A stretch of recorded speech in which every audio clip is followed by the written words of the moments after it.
Good day, everyone. It's fantastic that you can join us for our workplace wellness and its relationship to stress webinar. We trust that you will find it insightful. Thank you for joining us. My name's Lizette de Villiers. I'll be the host. I'm going to hand to Pieter de Villiers, the author and functional developer of the Shadowmatch system and still head of research and development at Shadowmatch for the first part of the presentation. And then Suzanne Conradi, our general manager at Shadowmatch, will be doing the second part of the presentation, just to once again take you on a walkthrough on how to use the stress mapper and worksheets that's available to you on your Shadowmatch platform so that you understand how to navigate and how to create that group stress map, because some of that will also be discussed during the presentation today. A few administrative arrangements. Please note that you are currently your microphone is in a mute setting, you would have noticed. There will be time for questions today. We did say 2 weeks ago that you can ask your questions today. I think Pieter has built some of the answers to the questions that we have received into his presentation. But after both of the formal presentations, I will enable the setting for you to unmute your microphone, and then you can participate in the question and answer session. We are recording the webinar because we have received a number of apologies and people that have asked for the recording. The recording of this webinar, as well as the one that we did 2 weeks ago, as well as all the other webinars that we present, all these recordings are available on your events calendar. Those of you that are not familiar with the events calendar, you can either go to shadowmatch.com or you can go to shadowmatch.co.za, and in the top right corner, there's a tab Events. It's labeled Events. If you scroll to that, or if you click on that, it will open a calendar. And all the upcoming webinars, you will find the Zoom link, and those that have already taken place, you will find the YouTube link in order for you to watch the recording. We will, however, also distribute the recording tomorrow to the people that have sent their apologies. I think that's all the main things from my side. I will be speaking again later, so if I have left anything out, then I will put that on my list for a bit later. Thank you, Pieter. Over to you. Thank you, Lizette, and welcome everybody. Thanks for joining. We will obviously discuss stress today, but the information might feel a bit like an overload. If you missed something, you can just watch the video again and just go more or less to the place where it was discussed. Or you can send us an email if you have a specific question that you felt you would like to have an answer on. So just to make it easy for everybody to follow the discussion, let's share the screen, and from there onwards, we will then move to the content. So what we will discuss today, obviously, is the question around, but if we measure stress and the stress mapper, it's an interview. It's an AI interview that helps the individual to take a view, a visual, but also a content understanding of the stress that they experience, where they experience it, and how they experience the stress in their lives. So let's start.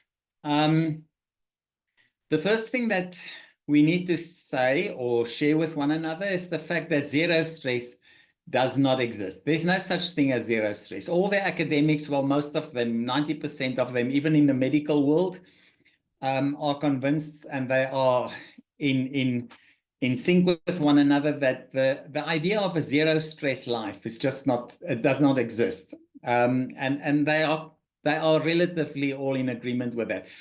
Even to sleep is a stressful event. All body functions must stay alive and active, and all these functions must be managed. The body must monitor temperature, sound, light intensity, and all the body functions. And this is a stressful job for the brain. Obviously, the brain has got to manage all these things and wake you up if something happens. The absence of functional stress also creates stress. This is quite an important point that we need to just spend a minute on. And that is that if somebody hasn't got any stress that they must address or work through it, or a challenge, it creates a different level of stress in their lives. And it can even create more stress in their lives and more discomfort than what they are capable of coping with.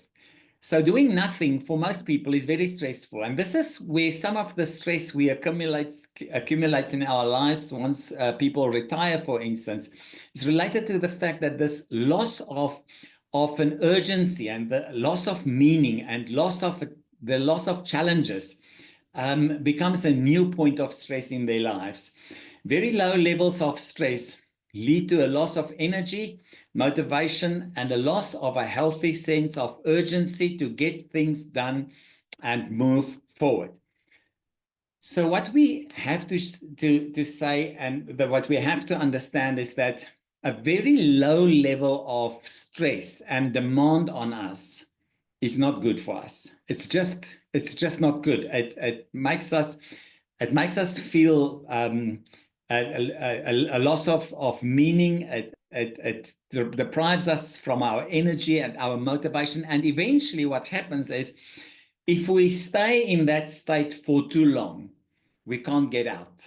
Then we are in big trouble. But a few points that we must make are very critical.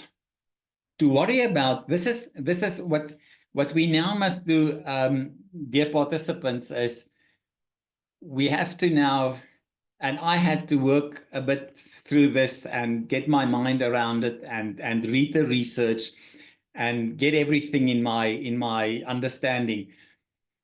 Because what we must understand is that to worry about something doesn't mean that I'm stressed. For instance, to worry about my finance and my financial situation does not constitute stress. I'm worried about it. But there's a difference between being worried and being concerned about something and being stressed about something. And this is what a lot of our time today will go into, this difference. When should we be worried about our stress, and when is it just not, it's not stress? To lock your doors and to check if that the gate is locked doesn't constitute stress. We use the word stress too easily. We must rather use words like, I'm not comfortable with the fact that I didn't check if the gate is locked. I feel a bit uncomfortable about my financial and I worry about it, but we must start using the word stress very carefully, because stress, missing your child who lives in Australia, is not stress. It's not stress. It's a concern, yes. It's uncomfortable, yes. It bugs me a bit from time to time, yes. But it doesn't define my life as being in a condition of stress. Stress is a serious condition. It's not a toy that we play with and we use the word very easily and we say this person is very stressed.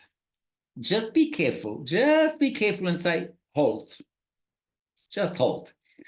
Let's have a bit of a more scientific or a more objective look at the condition of the person, the situation, and where they are. Let's have a look at what it is. It always compromises your ability to function optimally. When people are in stress, their ability to live an optimal life is compromised.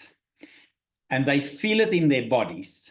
They either have anxiety, they feel out of breath, they feel that somebody is standing on their chest, they get a pain in the shoulder, or they have muscle spasms, or there is some form, or they have completely lost the ability to concentrate and to study and to work. And sometimes we have lost partial ability to concentrate and to think clearly and to work for a full day. So stress has a compromising impact on our normal functional capabilities for life. In most situations, it influences our health. This is very important. Whenever you go to your general medical doctor again, just before you walk out, say to the doctor, in your mind, what percentage of your patients have an underlying condition of stress as a reason for their medical condition? I'm not going to give you the number, because I don't want to derail the discussion, but it's quite shocking. In the medical world, stress is being seen as quite a serious condition and a health compromising condition. It always impacts your ability, your cognitive and emotional functioning. There's always something that is compromised in my cognitive, in other words, my rational thinking capacity and my emotional functioning. We'll get into some of those as we move through the detail. The question is, and we will hear this when we are with informal discussions with family and friends and with colleagues and whatever, and they would very quickly say, but stress is good for you. Yeah, stress is good for you, but not always. There are specific conditions that must apply to say that stress is good for you. When we are in a situation with the aim of winning, the situation and the energy we invest to win is good. And the stress we experience when we engage a challenge with a reasonable outcome of winning is a good thing. It's a motivator. It sharpens the brain. It puts us on the edge. It releases a lot of chemicals in our system so that we are very focused on the situation at hand, and we can run the race and hit the shot and play the game or whatever it is. In other words, it must be a situation where we give ourselves a chance of winning. When we have selected voluntarily to attempt something that gives us a good chance of winning. So in other words, I'm in this challenge because I have decided to be here. And I've decided to be here because I think I can do it. Then the stress is a very good thing because there's an energy that motivates and drives my behavior. When we are well prepared, if I go to an exam and I'm very well prepared, or I go into a tennis match or an athletics event, or I'm going to run a marathon and I'm ready to go, but I know that I have done everything to kill this thing and to be successful. That stress it's very positive and gives us the energy to do more than what we normally can do. When we have an action plan that we are comfortable with and we trust those actions. Now, whenever we are in a stressful situation, the question that we need to ask, do I have a plan? Because the only problem is not having a plan. So when I have an action plan and I can say, I'm going to do this and this and this and this. If this happens, I'm going to do this. If this happens, I'm going to do that. And I am convinced that this action plan will give me a successful outcome for me to win. Then the stress that I experience or the challenge that I have to face is very good, and it's a very positive thing. When we take action that is directly aimed at dealing with a challenge, let's say I have some kind of a building project that's not working, and the builders have left, and I've lost a lot of money, and now I'm stressed. The moment I put an action plan together that says, if I do these things, this project will be a success and I can actually save this project. Then I engage the stress and the reasons for the stress in a way that gives me the perspective and the opportunity to walk away from it as the winning part in the fight. But if we want to summarize this, when is stress good for us? The short answer is when our actions take us to a winning point. Then the stress that we then experience, or the urgency or the energy that we experience, very good for us. That's very good. The question is, when do we lose the fight against stress? This is the question that obviously needs our attention. In short, it happens when stress gets the upper hand on us, when I'm losing the fight. When I come to the conclusion that I'm not going to get out of this one, and I have a sneaky feeling that this is going to cost me. When we are on the losing side of the possibilities we set for ourselves, we are in a bad space. When we do not have the inner strength for the fight, in other words, the person says, I can't do this. I haven't got it in me. I cannot do it.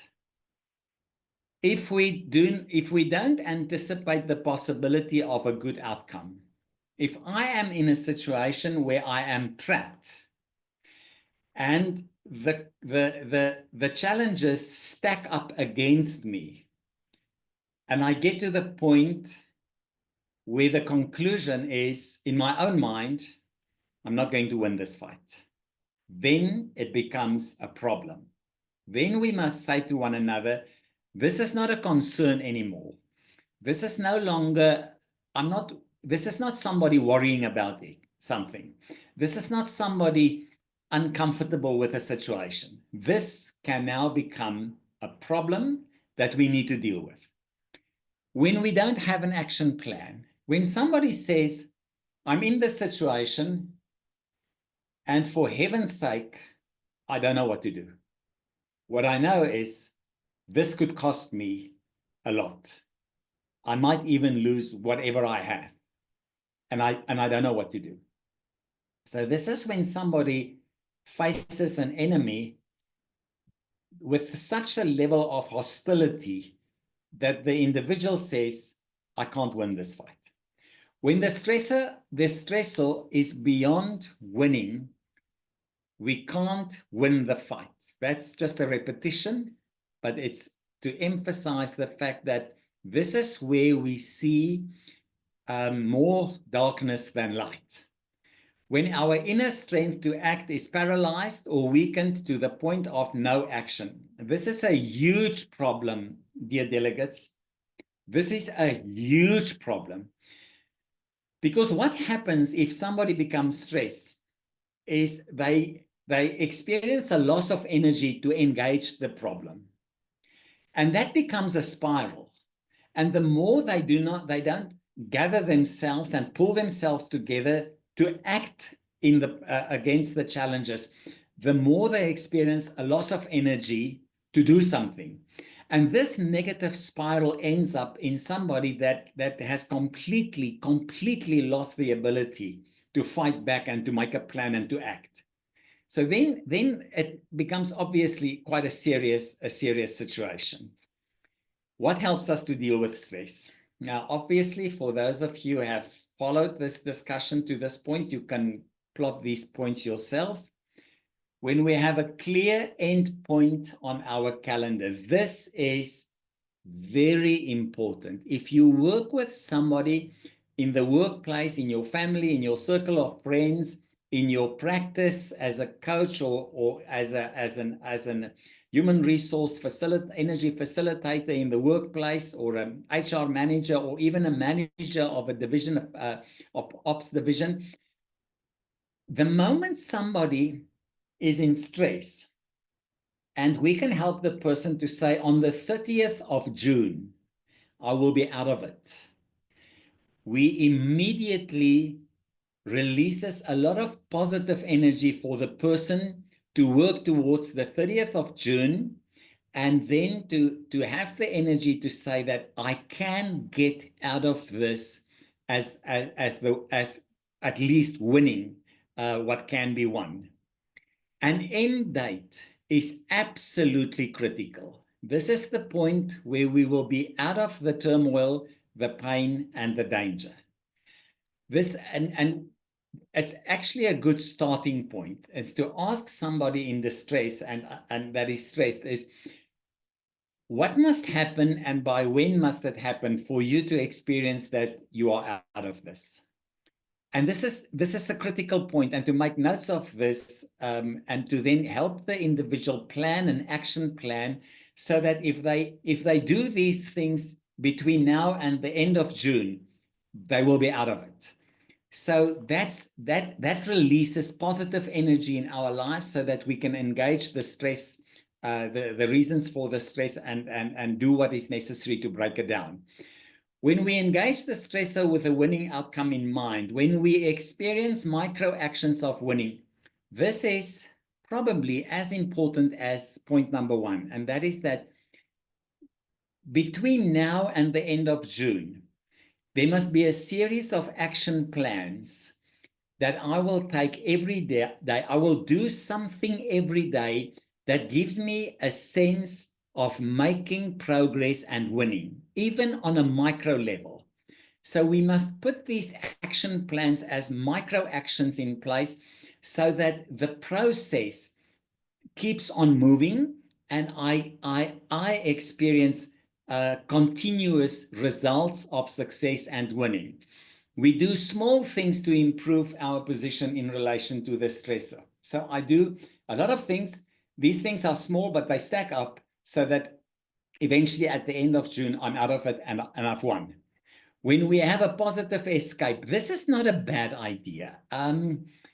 Remember, everybody, that if you are in somewhere in wildlife, in a wildlife situation, and a lion approaches you, and you experience stress, running away is not a bad idea. It's not a bad idea. So when the stressor, when the person that is under stress says that I have no other option than to escape, then put the action plan together to help the person escape. Because then the escape that becomes a winning point for them. And we see this with people in a bad working place. They can't deal with the working conditions and the work that they have to do, or whatever it might be, or they are in a bad relationship, their marriage is not working. The escape gear is not a bad idea. Remove ourselves from the problem environment. Then we consciously decide to get out, resign, divorce, sell your house, move, whatever. But we must just a comment on the sideline. By saying, I've got to get out, will not do anything. If somebody says, I do not see myself with any alternative than to get out, then that becomes the winning plan, to help the individual get out. And that is, it's not a bad idea. So it's not the idea of a loser, it's actually the idea of winning the situation despite the challenges that we have. Workplace stress. Stress in the workplace tends to stack up. In other words, it becomes more as we progress against the stress points in our lives. It becomes more. The person under the most pressure spreads the stress to others. This is quite important, dear delegates. If we are 10 in a room and suddenly somebody in that room becomes extremely stressed, and we can see the stress then becomes a collective stress amongst all of us. So everybody becomes uncomfortable, stressed, and frustrated, and sometimes even more stressed than the individual, especially if it's the leader of the pack. If the leader of a group is stressed, the group becomes stressed, sometimes even more intensely than the manager or the leader. Stress in the workplace is when the working environment is hostile to the habits of the individual. This is a fact. That's it. Finish, over and out. When the workplace is hostile towards my behavioral patterns and it doesn't allow my behavioral patterns to function, it becomes a stressful environment. In simple terms, when the behavioral patterns of the individual create friction with the expectations of the working environment, and this includes people, places, and practices, then obviously I become stressed and very uncomfortable. A complete absence of stress in the workplace is not good. There is no urgency and to get things done, and energy to progress is compromised. So we can't, the workplace must have a level of urgency and stress in it. We'll have a look at where it should sit. So let's have a look. If we do a group workplace or a group stress analysis, and when we put this group together, the overall stress comes out there, we would immediately say this is too low. The group stress in green is too low. There is a risk of complacency and the lack of urgency and motivation to get things done. This could seriously compromise the success of the operation. So there's just no urgency. Whatever, tomorrow is another day, or next week, or even next month. Nothing in our lives can't wait for at least 2 weeks. And what about the customer? Oh, who cares? We've got many customers, sort of a government type of approach. Then the actions that we need to take is we need to set clear goals and measurable outputs that will be tracked and reviewed. So we must put goals in place with timelines, and we must share with a team or with a working group that this is what we have to do, this is when it must be done, and I'm going to check it. So we must bring some form of urgency into the everyday activities of the group. Let's have a look at the next one. This is perfect. This is perfect for the overall stress of the working group. There might be individuals in the group with more stress on some of the constructs, but there are enough filters to stay healthy. So how the system works, it takes filters and stacking into consideration and say that the low stress areas in our life would then work our overall stress a bit down, and the high stress areas could stack a bit. But if we end up in all these balancing points with a stress that is somewhere here in the yellow block, then we say this is a good stress experience of the workplace. What should we do? Keep the group stress where it is. Encourage individuals to create an action plan for areas where they experience higher levels of stress. Refer stressed individuals for coaching if and when necessary. Let's have a look. This is not okay. When the stress is in the amber and it's group stress, it's not okay. We need to be careful. We've got to act rather sooner than later because it can run out of hand very quickly. Group stress in amber is just a notch too high. Poor productivity and a negative vibe can easily increase the group stress. Any small crisis can suddenly push the group stress into red. So this is a risk area. A small crisis in that environment can immediately push it into the red. Actions: read the report and act. And these are some of the generic guidelines. Improve communication, provide more support to individuals, make deadlines more reasonable, provide time to relax, and make sure to provide a space for this. Support to deal with the stress is critical. Then, here we have a crisis. We have a crisis in the making. This is a point in the group stress analysis where optimal functioning of the group has already been compromised. This stress intensity indicates the beginning of a negative vibe and uncomfortable friction in the group. Action is important. Read the report, all the above. Get the basics in place. Improve the physical workplace. Create moments of fun. Communicate with transparency and clarity. Provide all the tools employees need to do their work. Take an active interest in the stress individuals experience. Put everybody in the group on fulfillment coaching with a shadow match coach. Then group stress is here. This needs very, very urgent intervention. Most positive aspects are already compromised. Some people are so used to this that they don't even realize that the workplace is in crisis mode. Absenteeism, conflict, resignations, poor performance, unhealthy relationship, and poor customer service are all possibilities. What do we have to do? Do everything as outlined in the previous slide. In other words, do everything as per this one. Then, pay for every employee to be coached.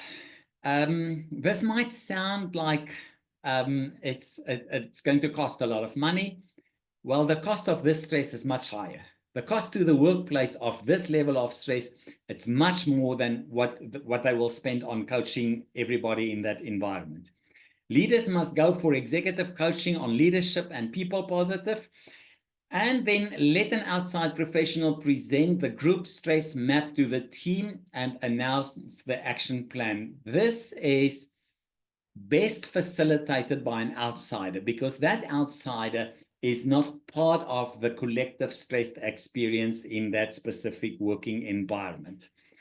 Then an action plan to address group stress. This is just a summary. You can have a look at it and watch the video again. It'll be sort of 3/4 through the video. Do a shadow match team analysis to ensure a shared understanding of each other.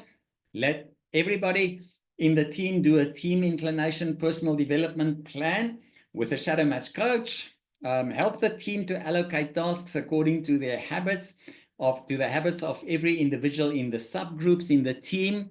Let the team implement an action plan to prevent subtle or explicit discrimination based on behavior.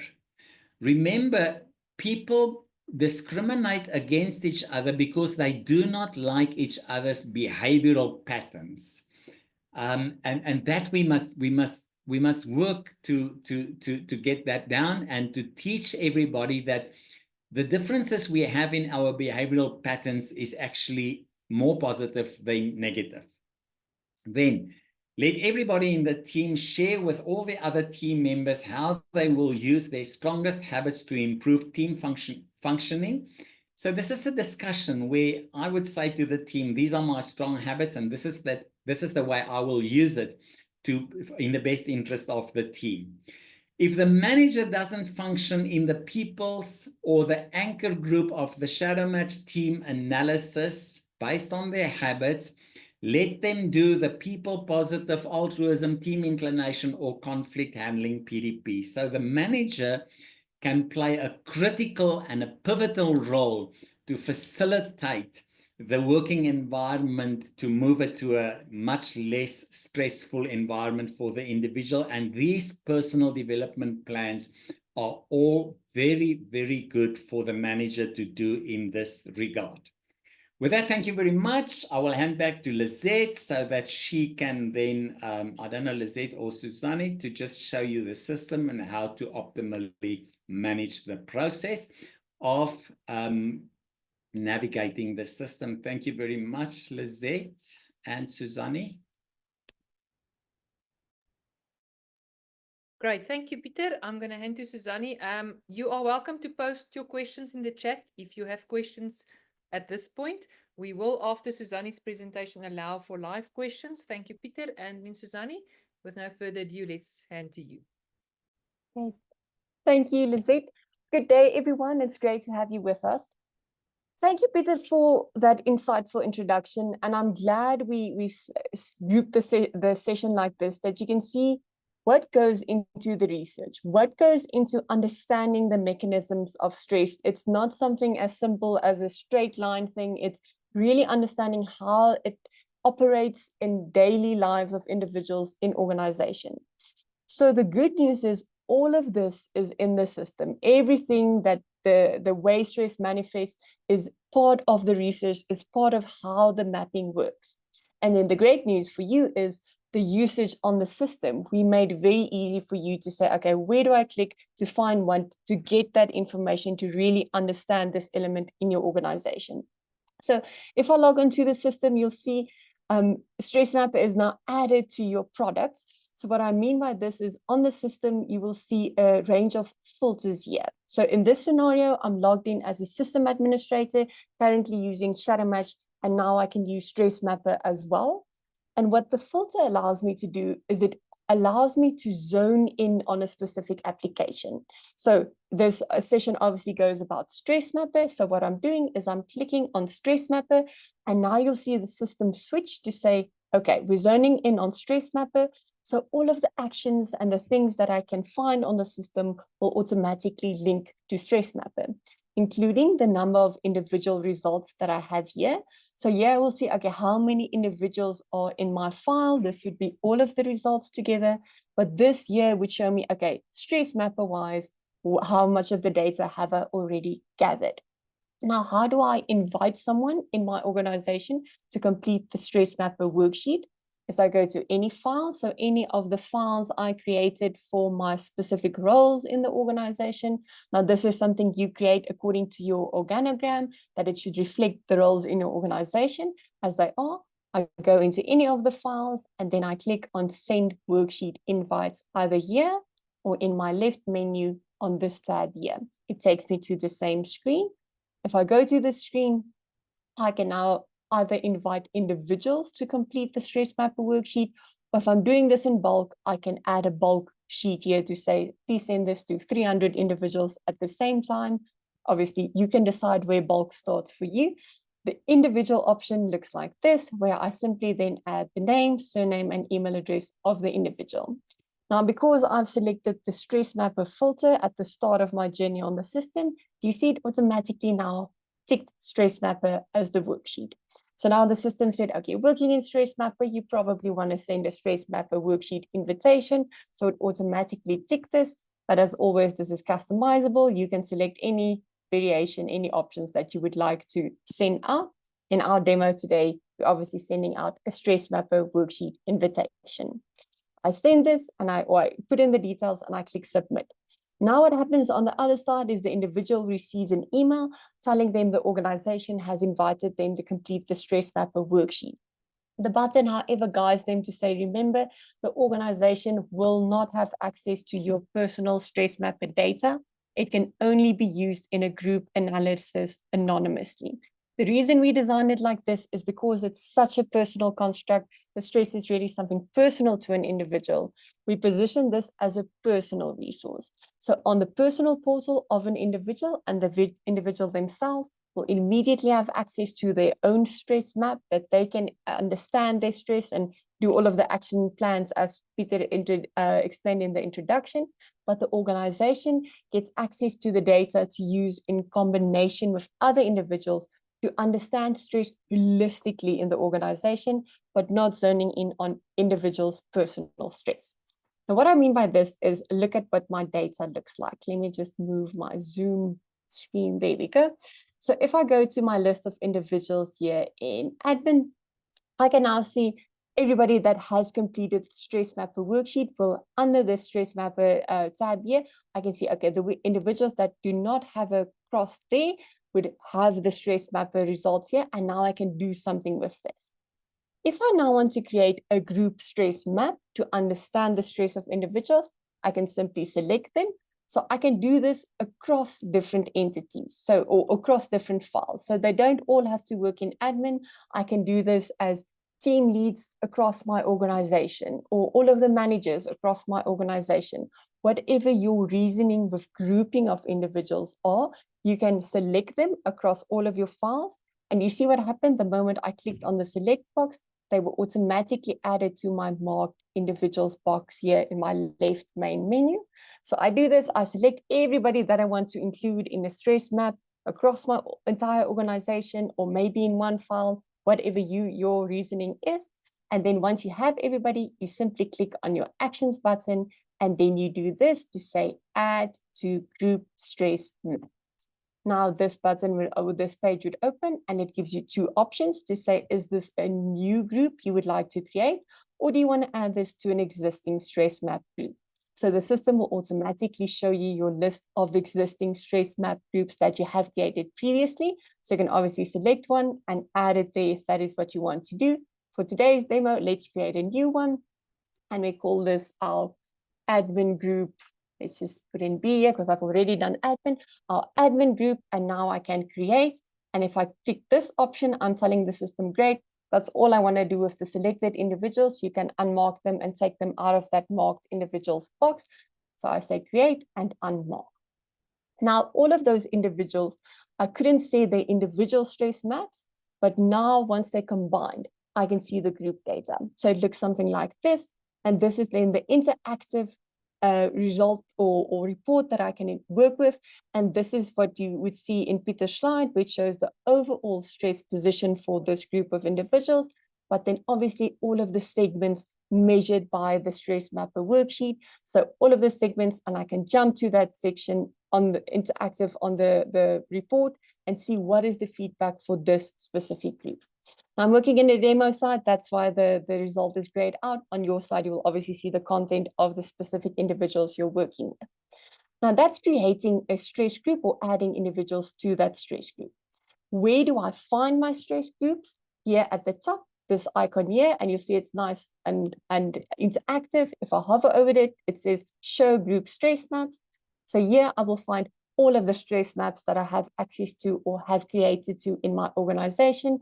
So a nice summary of this, the icon showing in each of the aspects, what is the specific level for that specific segment. So a nice summary or holistic overview for me. And then I'd just like to show you one example here. Do you see what happens here if I've only selected 2 individuals and I wanted to see that stress map group?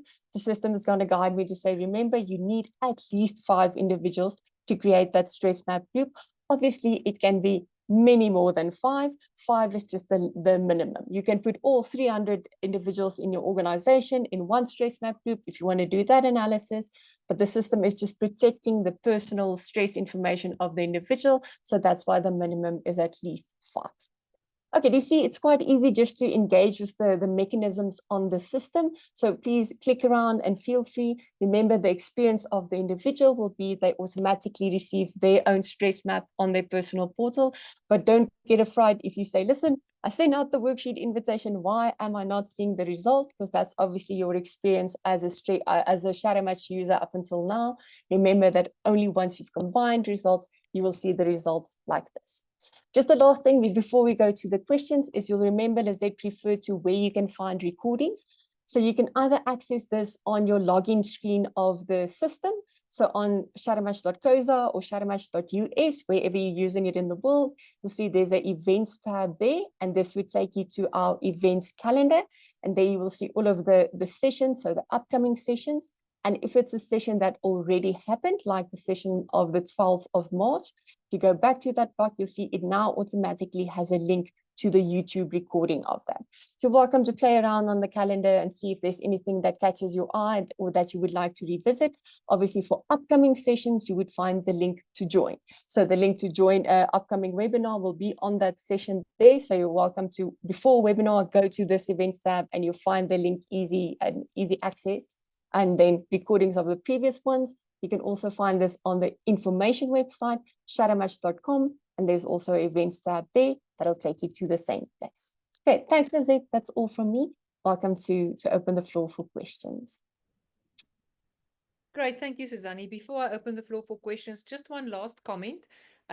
You would have heard this in Peter's presentation, and I want to just again reiterate, especially for those of you joining who work with people in an organization who are Shadowmatch administrators as well as Shadowmatch coaches.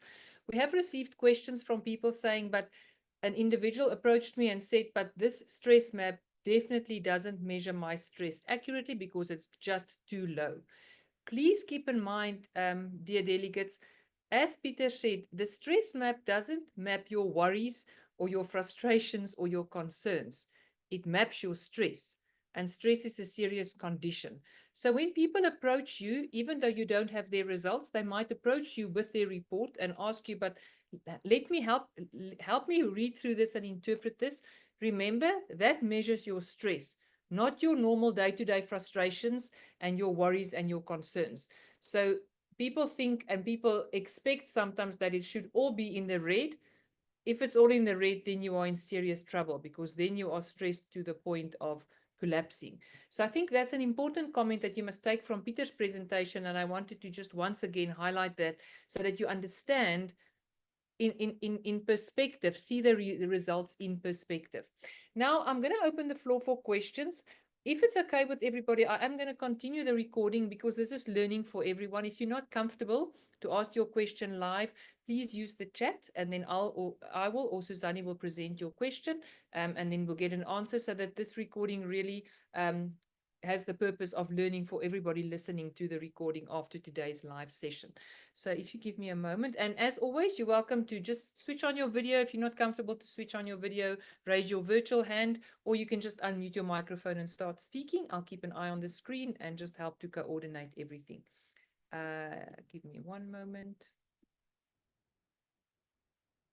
Great. You will be able to unmute your microphone. So if anybody has a first question, you're welcome to. Paul, please go ahead. Now, I think Suzani did address it there.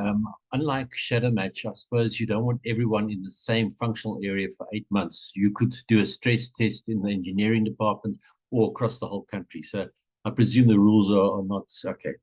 The second part to that is, and I've actually tested the 5 that you gave me in the department. When I go to the stress mapper area, it almost shows the last how do we say, invites that I sent on normal Shadow Match. It's actually quite weird. So I'm not too sure why that seems to come up there. And it just might be my system, the way I do it. So let's say I sent one to yourself, Suzani and Peter. When I go there and I want to check, have they completed it? It shows that gray, in the gray area, it shows that I've still got 3 pending Shadow Match invites, not necessary stress mapper ones. So perhaps it's something we can take offline and I can show you what I mean on my system.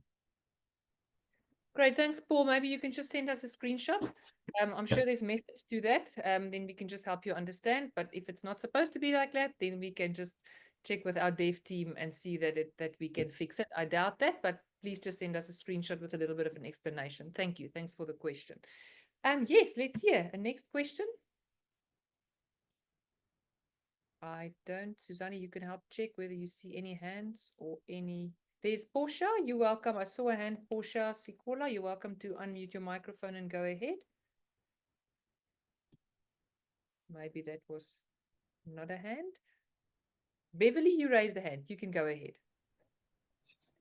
Good afternoon. Thank you for the great session. Really appreciate it.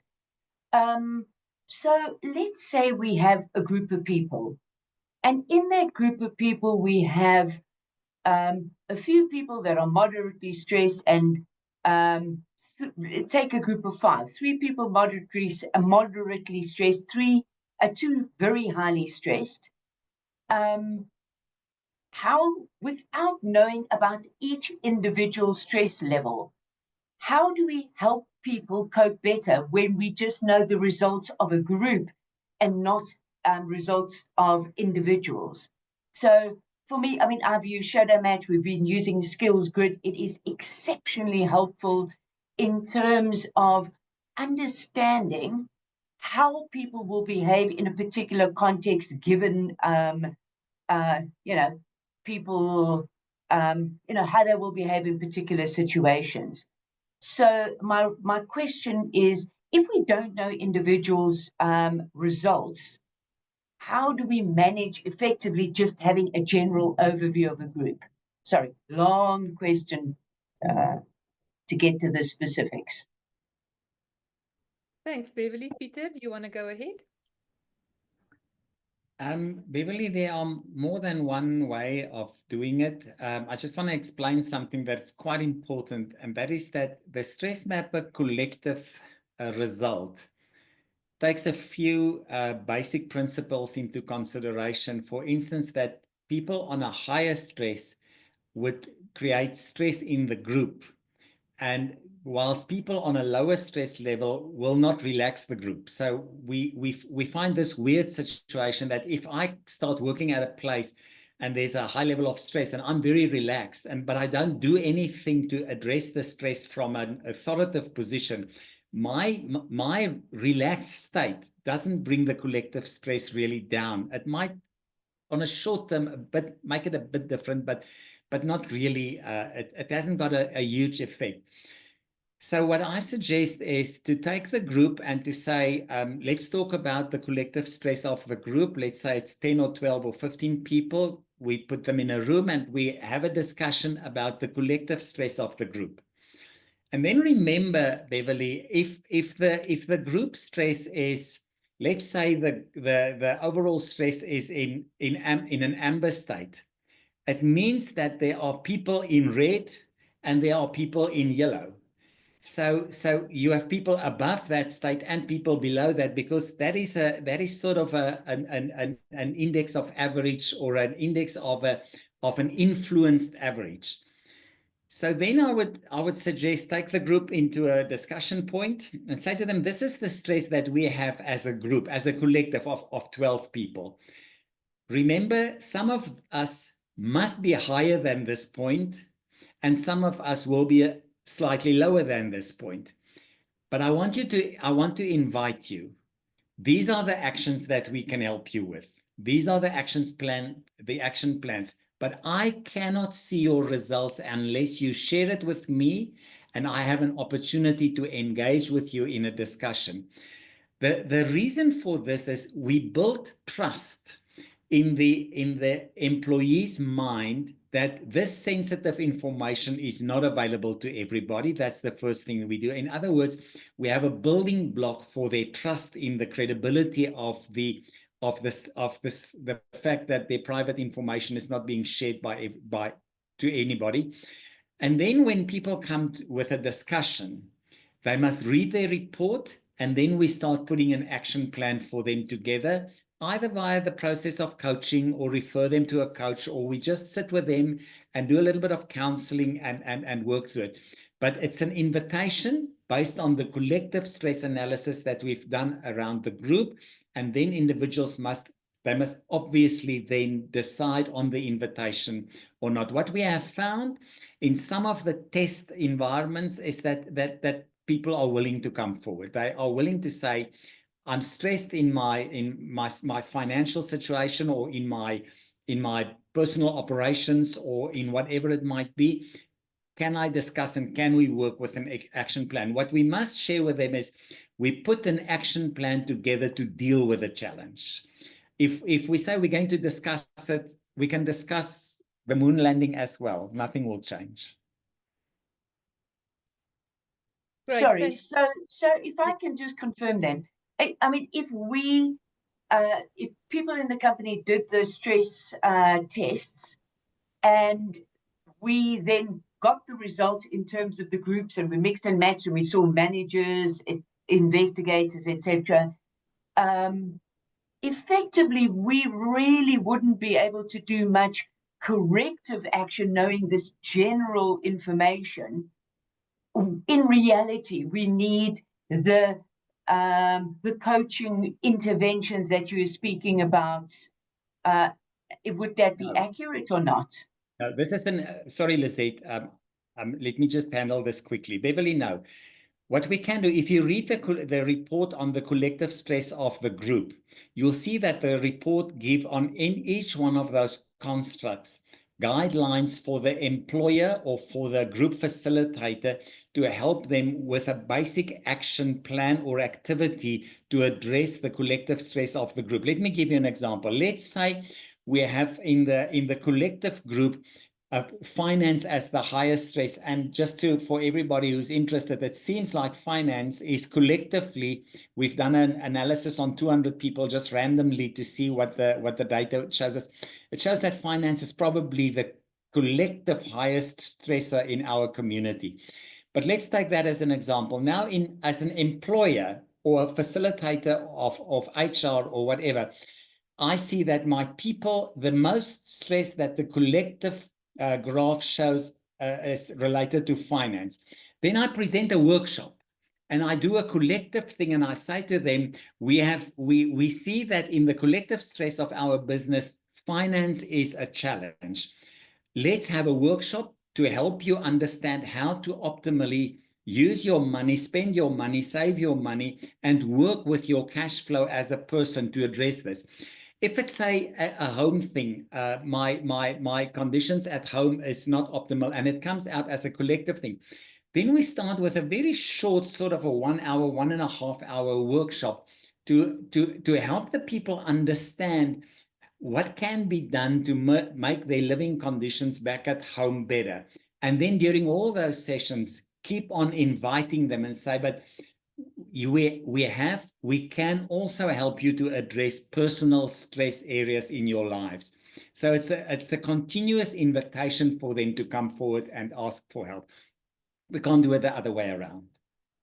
Thank you. Sorry, this is my first exposure to it, so thank you for that that context.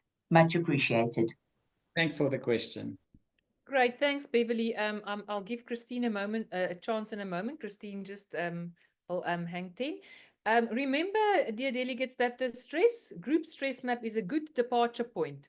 As Peter rightly said, it's a departure point for you as an employer to see what can we do collectively for our people, present workshops, get speakers, and that gives them the opportunity, individuals then, to have a platform to speak or to approach you. Because if there's nothing, some of them just don't have the guts to approach you and say, listen, I have real stress. But if you have a group stress map, you speak to the group, people feel more inclined to then open up and come to you in private and say, but look at my group stress. I'm one of those people that's actually pulling it up. How can you help me and how can you assist? Christine, before you go, there was a question in the chat that I just want to address. Is there any danger of people turning the stress mapper results into a pity party? In other words, look at me, I'm stressed, I need more leave, I need more money, I need a break. Yes, like with anything, it can be manipulated. But then if they do that, then I would put that person on a development program, and we'll put that person through a rigorous coaching program, because if they do want to then develop or help themselves, then we do that. I don't think that will necessarily happen, but if that happens, then the normal performance management and the normal run of the performance and the wellness and the interventions that you have with staff will take its normal toll. That's what I would suggest. I don't know if Peter wants to add to that, and then we can go to Christine. No. Okay, Christine, I see we are running out of time, so go ahead with your question. Hi, Lizette. It's actually Abba from Storage Property REIT Limited. We are all sitting here together. Can you hear me? Hi. Yes.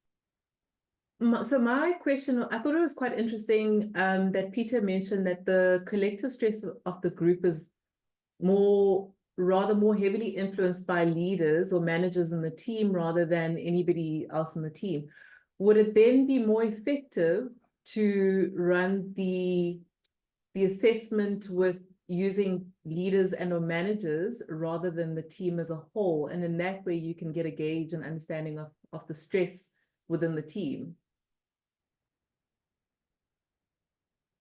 Yes, Christine and group, absolutely. I would suggest to do a collective analysis of the managers in the business, to see what their collective stress as a management team shows, and then from there do a stress analysis of each team without the manager to see whether the managers as a group has a higher stress index, collective stress index than the run-of-the-mill guys, the operational folk.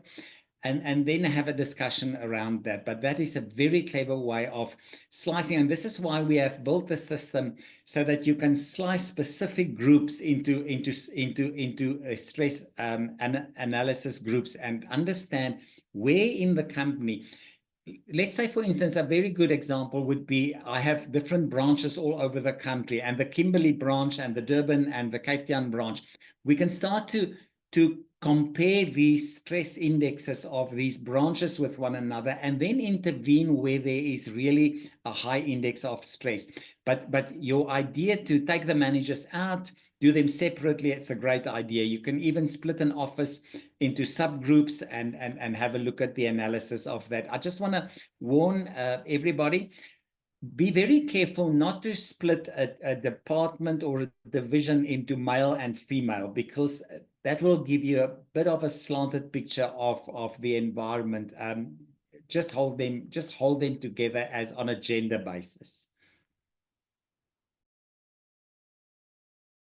Great. Thank you very much, Peter. Suzanne, you're welcome to go ahead. Thanks, Peter and Lizette. Not a question, just a quick comment from my side. I think we should remember the experience of the individual. So an individual in the organization can be at any level on that stress gauge. So obviously in the green all the way to the red. Imagine you are in the red. put yourself for one moment in the shoes of that individual, and your organization comes to you to say, we've deployed this resource, we've deployed this support to you. Your experience of being employed and working in that environment changes dramatically. So the value experience of the individual versus you as the individual working with the data is obviously 2 points. So that's why we started basically in with personal wellness to say, this is you showing the individuals, we're taking the time, the energy, and we putting something tangible on the table to say, what are we doing about managing your stress? We can't just say, we'll help you to support the stress, and it's a nice party line that we have. What is the actual mechanisms that we put in place? And this is how amazing that is, to say, yeah, it is. And it's the start of the journey to say, what would individuals, what would their journey of support looks like? But then added benefit for you as an organization is what happens when you gather the data, to say, but by informing or using the data to inform your processes, you can optimize many other things, like the examples Peter mentioned, to say, understanding in different locations in the country, what should we do, and. So a lot of value in different viewpoints, but just think for a moment how glad and thankful you would be for your organization if they deployed that wherever you are in that stress stage. Thanks, Lizzie. Great, Suzani, thank you very much. On that note, I think it was a very good comment. It's obviously first and foremost for the individual to help them to manage their own well-being, and then definitely an added value add for you as a business to see what interventions can we take and how do we really pay attention and not just pay lip service, but really look at the well-being of our employees in the workplace. We have run out of time. I know there is another question or two. I will answer those questions just offline. Thank you very much for joining. The recording will be available. We wish you all the best. If you have any more questions, please email us, info@shadowmatch.com, or you can email your consultant, or you can just pick up the phone and give us a call, and we'll help as best as we can. We hope you all have a wonderful afternoon, and thanks again for joining. Cheers.